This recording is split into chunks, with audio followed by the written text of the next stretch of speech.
Boa noite, pessoal, tudo bem? Bom, era para ser uma live, infelizmente nós tentamos 3 vezes e o Facebook não colaborou muito, tava um ruído, né? A pessoa tava rindo da gente, né? Isso aqui é absurdo. Barulho, né? Reclamando. Tava horrível, que tava um apito, enfim. A gente decidiu fazer gravado, né? Porque o Jefferson veio aqui, sempre muito gentil, nos auxiliar na questão dos animais silvestres. Boa noite, Jefferson. Boa noite a todos aí que estão nos assistindo.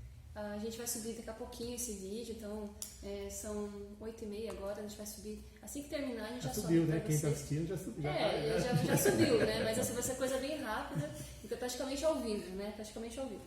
E, enfim, mandaram algumas perguntas, mas a gente estava já batendo um papo na outra live que foi derrubada. Eu vou tentar pegar o gancho da conversa pra gente... o Jefferson estava me contando que ele tem 19 anos de prefeitura e que sempre teve esse amor pelos animais silvestres, isso? E desde que me formei, né, 25 anos atrás, né, a gente já atendia animais silvestres. Né? Os primeiros animais que eu atendi aqui foi um veado catingueiro, filhote, que foi encontrado e o bombeiro me levou, isso em 94.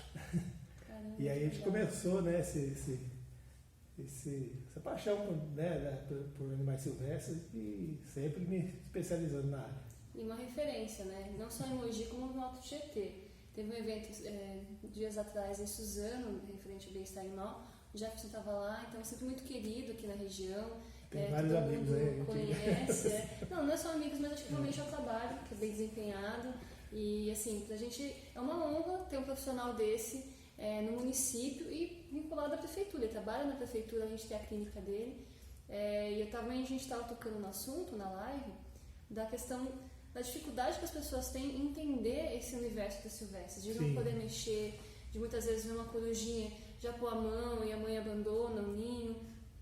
Até citei um caso de um bem-te-vi, né, que a menina pediu ajuda, hoje uma moça, que tadinha estava toda desesperada, porque ligou nas zoonoses, ligou acho que na GCM também, ligou na Polícia Militar Ambiental e ninguém a orientou da maneira que ela precisava. Aí acabou entrando em contato no gabinete, a gente já mandou mensagem para o Jefferson e ele prontamente já atendeu o caso. E ela ficou tão grata, porque as pessoas realmente têm muita dificuldade em entender e saber como proceder nesses casos. Falta de uma política pública no município, né, Jefferson? Uma simples orientação ali já resolveria e não precisaria remover o animal do local.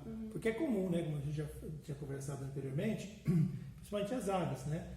Elas estão saindo do ninho, esse é um período de reprodução, nessa época da primavera, direto agora, a gente tem reprodução de diversas espécies, né? E a gente começa a ver uma série de problemas de aves fora do ninho. E nem sempre isso é um problema, é uma fase normal da vida dessas aves, né? Elas saem do ninho, assim como a gente não começa a andar, né, de uma hora para outra, engatinha primeiro, a ave também não sai do ninho já batendo asas, né? Ela precisa exercitar seus músculos, aprender a voar. Então a primeira saída dela normalmente é um tombo e mesmo assim ela fica tentando no chão, os pais vão alimentando, se elas não conseguem de imediato sair voando, os pais vão alimentando até ela ter condições de voar. Então às vezes a gente, né, achando que o animal está em perigo, acaba interferindo nessa situação. Isso pode ser ruim para o animal, porque uma vez que você retira dali, pode ser que a gente não consiga mais reintroduzi-lo ali. Então, a alimentação, às vezes, manual, né, feita artificialmente, muitas vezes o animal acaba morrendo na nossa mão. Então, é sempre bom ligar, orientar. Olha, a ave está ali, está em perigo?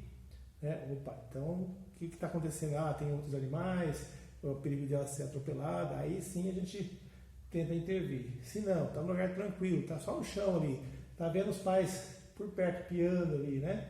Deixa ela que a natureza se encarrega, é o fluxo normal. Né? A gente pode interferir. Agora, se está machucado, se realmente está machucado, se está visível que está machucado, foi uma ave predada, aí é importante a gente intervir, aí sim acionar os órgãos responsáveis para que faça a remoção, né, a destinação adequada desse animal.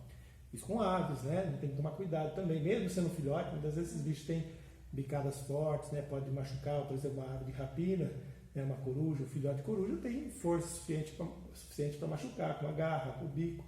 Então a gente tem que também ter esse cuidado na hora de manusear. Se for um outro animal silvestre, aí mais cuidado ainda, né? Um mamífero, mais cuidado ainda, né? Tem risco de mordeduras, de acidentes, então a gente tem que tomar cuidado. Sempre pedindo, se for manusear, pedindo informações de como manusear esse animal. Sim, é muito importante isso, gente, porque a pessoa, na ânsia de ajudar, ela acaba prejudicando o animal e também se prejudicando.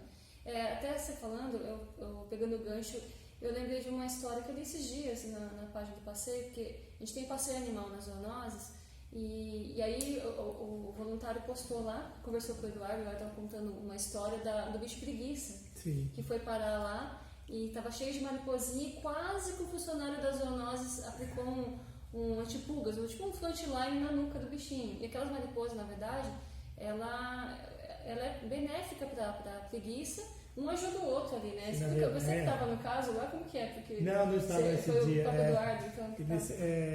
O que acontece, né? A preguiça tem aquelas mosquitinhas, algumas mariposinhas que ficam no pelo. Como ela tem uma alimentação muito pobre, né? Em proteína e calorias, porque ela come folhas, né? Só na copa das árvores, ela cria, né, um limo no pelo, e esse limo serve de fonte proteica para ela. E aí essas mariposas, né, elas vivem ali no pelo, as fezes da mariposa acabam estercando o pelo, e isso fornece nitrogênio ali para aquelas algas, né, e isso acaba sendo uma fonte de alimento para a preguiça. Tanto que a preguiça ela desce poucas vezes das árvores, ela sempre vive em cima das árvores, ela só desce às vezes para atravessar de um fragmento ao outro, ou então para defecar. Por que ela poderia defecar lá de cima, né? Dando-se quem está embaixo, né? Pois é. Mas não, porque essa mariposa, ela reproduz nas fezes da preguiça. Então, ela desce, faz o cocôzinho dela lá, as mariposas põem os ovos naquelas fezes, depois, quando elas nascem, sobem de novo a copa das árvores. Então, ela se arrisca, ela arrisca a vida dela, porque ela é um pouco mais lenta no chão, ela arrisca a vida dela por conta aí dessas Mas tem mariposas. porquê, né? Porque a natureza tudo tem porquê. É uma forma, né, dela se alimentar bem aí, né, utilizar essa adubação feita pelas suas mariposas no seu pelo, e com isso ela consegue comer aquelas algas que tem no pelo. Tá vendo? Então, se você vê uma preguiça, não vai dar banho nela. Pelo amor de Deus. Se estiver cheio de mariposa, não tire, né? Porque cada animal, a coruja, eu vou confessar uma coisa lá que o Jefferson me corrigiu e eu não sabia, gente, coruja não bebe água. E uma vez eu peguei uma corujinha que me pediu ajuda, já tinham tirado ela do local, enfim, aí a mãe acabou abandonando 3 corujinhas, né? A gente até foi buscar lá no Alto Piranga. Não lembro se foi esse caso, tem tantos casos que ele já me socorreu. E aí eu comprei aquelas coisinhas desidratadas de coruja e coloquei também a água. Aí ele falou assim, não, coruja não bebe água. Eu falei, nossa, não sabia. Então, na verdade, às vezes até você pode hidratar, mas assim, normalmente ela tira toda a água necessária das suas presas, né? Do que ela come ali, ela não desce. Não tem hábito de beber água do gato, né? Então, mas depois a gente vai aprendendo. Mas é muito interessante, né? Cada pássaro também tem os seus hábitos alimentares. Isso é importante, né? Na hora de recolher, às vezes a pessoa recolhe e quer manter o bicho em casa. Que não pode, né? Mas aí tem uma infinidade de aves, de espécies diferentes que têm alimentações diferenciadas, né? Um só come insetos, outro só come grãos, outro come grãos, insetos, né?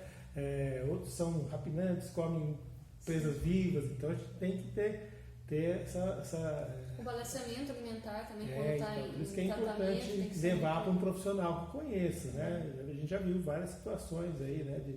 Às vezes pegar uma corujinha, o pessoal está tratando com papinha, que tem que tomar cuidado.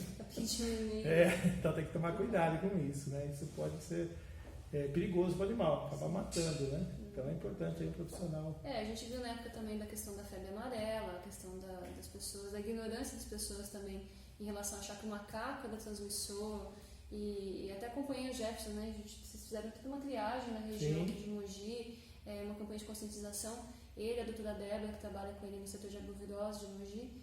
Então, assim, é muito sério isso. Acho que é falta de informação, mas eu acho que parte é culpa da sociedade, a gente também tem que tentar também buscar informação, mas o poder público tem que fazer o papel dele.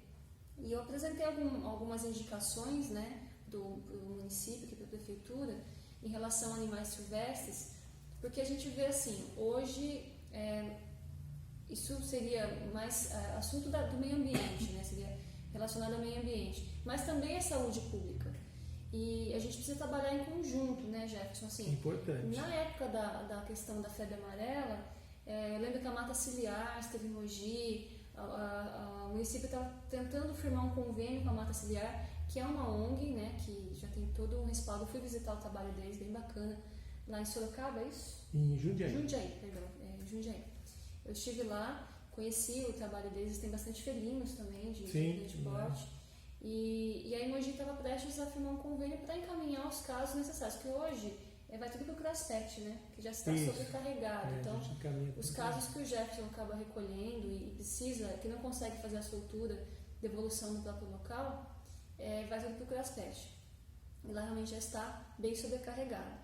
E o que aconteceu nesse meio do caminho que depois não vingou? Você sabe alguma informação? Ocorreram alguns problemas burocráticos, jurídicos aí na se firmar esse convênio, e aí o negócio ficou meio parado. Passou, né? Também, que mas aí a gente continua ainda, né, como uma cidade com risco de transmissão de febre amarela. Nós não temos casos, ótimo, que bom, né? Mas assim, o vírus ele andou circulando aqui em cidades vizinhas, quer dizer, com certeza circulou aqui em Mogi, mas a gente não conseguiu encontrar nenhum macaco positivo aqui, até porque isso realmente é bastante difícil, né, encontro desses animais. Mas a gente fez diversas necrópsias, sempre que encontrava, que a população acionava para recolhimento de primatas encontrados mortos ou feridos, a gente fazia todo o trabalho aí de investigação, necrópsia, quando preciso. Mas o grande problema era quando encontrava primatas não humanos vivos, doentes. Certo. E aí a gente tinha uma coisa, onde colocar esse bicho? Né? Para poder deixar em quarentena, para poder investigar. Pois né? Há um risco de transmissão de febre amarela, não sabe se esse bicho está infectado com vírus, né? Nós temos o Aedes aegypti circulando pela cidade, então a gente tinha um grande problema, onde manter adequadamente esses animais. Por isso que surgiu a ideia de fazer o convênio lá, já tinham uma área destinada à quarentena desses animais, e ali era o local mais adequado para se fazer a manutenção desses animais e descartar a possibilidade, então, depois de febre amarela. Perfeito. É uma coisa que realmente a gente ainda necessita no município.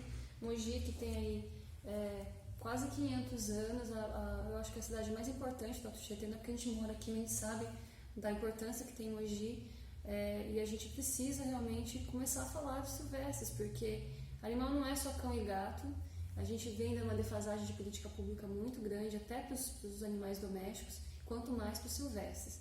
Moramos aqui no Cinturão Verde, tem muitas espécies, né? Muitas espécies. A gente aqui tem várias espécies raras, inclusive de pássaro, que o Jefferson tem um grupo até de observador de pássaros aí, que bem bacana, que é bem atuante ali no Brejinho, que a gente está sempre fazendo ações. E a gente precisa realmente gritar por isso, porque como é que a gente vai fazer? Vai ficar até quando esperando alguma coisa acontecer? Você, talvez, por ser prefeitura, eu vou acabar perguntando umas coisas que você não pudesse não responde, não é culpa do Jeff, ele quer, né?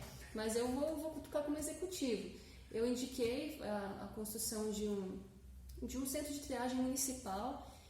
Nós entendemos que fazer isso a nível federal é complicado, ainda mais pela questão política que a gente está vivendo agora, né, em âmbito nacional. Não teríamos, talvez, um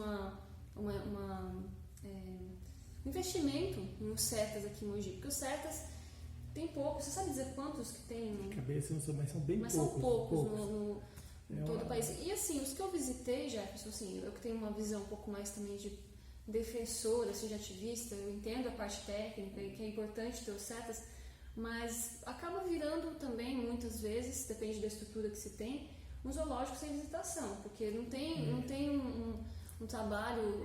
A Mata Ciliar eu achei mais interessante, que é bem mata, eles têm um espaço verde muito grande, bem bacana lá o espaço deles, mas os CETAS muitas vezes bem perto do centro da cidade, aquilo deve estressar os animais, muitos papagaios para ser reabilitados e depois devolvidos à natureza, e é uma coisa que muitos macaquinhos híbridos também, que depois não pode soltar eles, que os saguizinhos, que depois, por causa de bando e tudo mais. E não é o que eu acho que o modelo ideal. O modelo ideal, assim, acho que não existe modelo ideal. O modelo ideal seria que os animais ficassem na natureza e não precisassem da interferência do homem. Mas, uma vez que precisa, a gente precisa cuidar deles também, tanto para proteger a espécie, também quanto para proteger a saúde, tanto deles quanto a humana, se cada município cuidasse da sua parte, ou regionalizasse isso. Né? Tipo, sei lá, via Condemate, as cidades Resolve cada um, né, fazendo tomar parte. conta da sua área, né? Importante lembrar, né? A gente falou do poucos centros de triagem, centros de reabilitação de animais silvestres, né? E muitas vezes, né, a gente fala do zoológico, sim, eles têm esse papel. Tem muitos zoológicos que se atendem, faz a função de setas, né? Ou de CRAS, porque ao invés de Guarulhos mesmo está com um trabalho legal, né? O zoológico de Guarulhos, eles conseguiram reproduzir em cativeiro o sagui da Serra Escuro, né? Que já é ameaçado de extinção.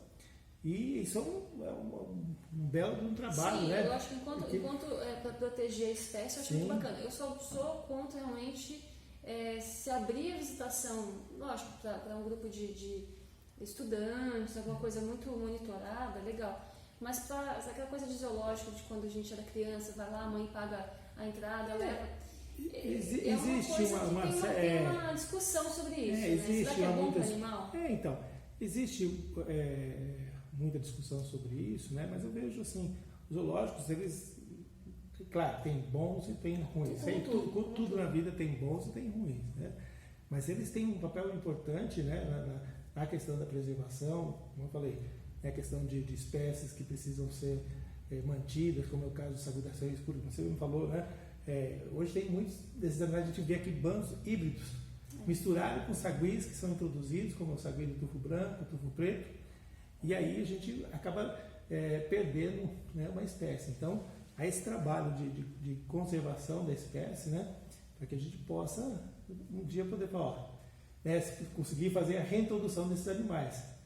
Tem o trabalho aí de vários outros trabalhos de reintrodução de espécies, tão importante, tem corpo técnico bastante capacitado, o pessoal que gosta do que faz, né? Então, eu acho que a gente tem que equilibrar as coisas. Sim, o que é ruim precisa ser tirado ou melhorado. Eu acho que nem fechar, tem que melhorar, vamos forçar para que melhore. Que isso também, né, tem uma função importante para a sociedade. Usar a estrutura para o bem, né? Fazer uma coisa mais bem cuidada, não aquela coisa abandonada que muitas vezes... Muitas vezes o que a gente vê é que é muita interferência do que vai ser escolhido, vai para ter, né? Então, assim, os técnicos ficam um pouco, às vezes, vendidos nessa situação. Eu acho que aí entra uma politicagem a politicagem que atrapalha bastante, mas é importante, né? Que se puder, esses zoológicos, né, atenderem também os municípios com relação a animais que são resgatados, muitos fazem esse papel. O que eu percebo, que eu acho que a gente precisa reestruturar esses modelos do que a gente tem hoje, né? Tanto do zoológico quanto dos CETAS. Acho que tem que ter uma discussão, porque as nossas leis ambientais, elas estão muito defasadas. Sim, não é isso? A gente percebe isso quando... Hoje, o cara que faz o tráfico de animal silvestre, ele sai pela porta da frente da delegacia. Não tem punição. Não tem punição. Né? Não tem punição. É crime de menor potencial ofensivo. O cara vai lá, paga a fiança, paga... E não quando é réu primário, ele paga a fiança. Caso de levar uma pessoa, vezes. né, conduzir uma pessoa até a delegacia por conta de ser pego aí com caça, fazendo caça, né, de aves. E o cara saiu da delegacia primeiro que a gente, né? Então, o cara fica lá preso, tenta depor, falar o que ele viu, que não sei o que. Saiu meia-noite, o cara 8 horas tava comendo pizza, dando risada lá, os bocó lá.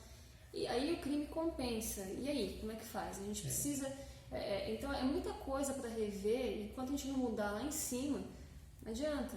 A gente vai continuar ali patinando, vai continuar dizimando as espécies, tendo espécies em extinção. A gente tem uma fauna muito rica no nosso país, que infelizmente está sumindo aos poucos. O homem está interferindo muito no ser humano, muito na vida dessas espécies. É um absurdo o jeito que as pessoas são criativas para mandar os animais para fora do país. E a cada milhares lá que eles mandam, quantos não morrem? A minoria chega vivo.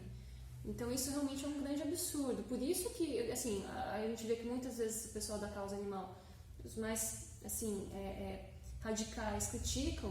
Por isso que eu estou falando, tentando ter um meio termo aqui para a gente conversar, a questão, mas por que existe? Porque tem que preservar, porque alguém está interferindo, está tudo errado, né? Então a gente precisa realmente ter locais que Se preservem. Acho que está todo mundo querendo ir para o mesmo Todo lugar, mundo mas assim, acaba mas tem batendo que cabeça, esse negócio é de bater- santuário, é setas, é zoológico. É. Mas acaba que nenhum acaba conseguindo fazer um trabalho do jeito que ele necessita, porque não tem o apoio do poder público, a gente não tem o apoio do governo federal e os municípios também não sabem o que fazer. Enquanto não tem uma regra que vem lá de cima, acaba ficando sempre nessa. Sim. Aqui em Mogi, eu acho que a gente precisava pelo menos de um local, uma clínica, para atender esses casos. Por exemplo, hoje o Jefferson, que é muito solicitado via rede social e tudo mais, acaba levando para a clínica dele, cuida, depois solta depois manda para o CRASPET. Que dá para soltar e solta. Aqui não tem eu acho que nem seria um investimento tão alto a princípio, né? Acho que é uma coisa mais simples, podia usar a estrutura que tem nas zoonoses. Sim, acho que dá para usar, né? Para que se fazer pelo menos um local de recepção, né? E triagem e destinação, né? Sim. Seria um local de passagem. De passagem, não dá pra ficar né? acumulando Não é a animais. intenção do momento, não é essa a Sim. intenção. Hoje, qual é o nosso problema? É que nós temos uma demanda grande, né, de animais silvestres, de atendimento de animais silvestres na cidade, e não temos lugar nenhum para mandar hoje. Exato. Então, esses animais precisam de um tratamento especializado, né? Muitos são vetores de doença, né? Então há risco, você não pode deixar para que a população, por exemplo, manuseie animais, mamíferos principalmente, manuseie em casa, né? Cuide você aí e resolva. Não, o poder público tem que tomar providências e dar o destino, a destinação adequada a esses animais. Você tem um número, Jeff, de quantos animais esse ano, por exemplo? Esse ano a gente já passou dos 150. Meu Deus. E nós estamos agora que começa o negócio a aumentar, né? O período de reprodução de diversas espécies, né? Então, eu estou chutando que... época quente, né? Primavera, verão. Ano passado deu 217, se não me engano. E eu estou achando que vai passar dos 250 esse ano. Só de animais que chegam, passam. Muitos chegam em condições críticas, acabam morrendo, né? Outros a gente consegue... Eu queria te perguntar, desse número, você tem assim, uma ideia de percentual de que você conseguiu, sei lá, pelo menos recuperar e soltar aqui mesmo, e quanto você encaminhou para o CRASPET? Uns 30% a gente consegue aqui mesmo. Tem um índice de mortalidade uma boa também. parte, principalmente... É que assim, o animal deixou pegar, porque alguma coisa errada, grave tem com o bicho, né? Então a gente tem um percentual muito alto de óbitos, né?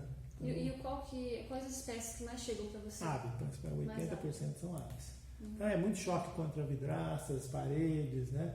E aí é bom, né? As pessoas também têm essa consciência, né? Numa área com vidraças, coisas, tem meios de você evitar que o bicho se choque contra essa vidraça, porque esses choques são muito comuns.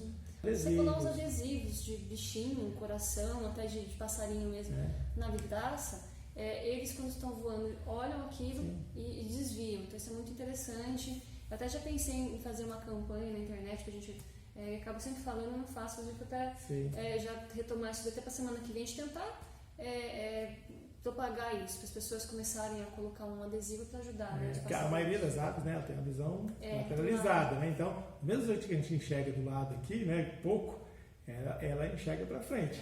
Né? Então, ela está enxergando dos lados, mas para frente ela não está enxergando. E ela está voando, né? E não tem freio. Né? As aves não têm freio, ela não tem como diminuir a velocidade. Ela dá uma olhadinha, viu um vidro ali que está vendo o horizonte, ela vai bater, chocar. Se ela vê por exemplo, um adesivo, a gente fez isso lá no núcleo de arbovirose, estava sempre, todo dia bateado ali e caía uma ave. A gente colocou uns adesivos, né, de ave de rapina nas vidraças, parou. Ela bate o olho, viu um negócio meio estranho lá, ela já se desvia daquela... É uma coisa simples que ajuda pode bastante, salvar bastante vidas aí, né, de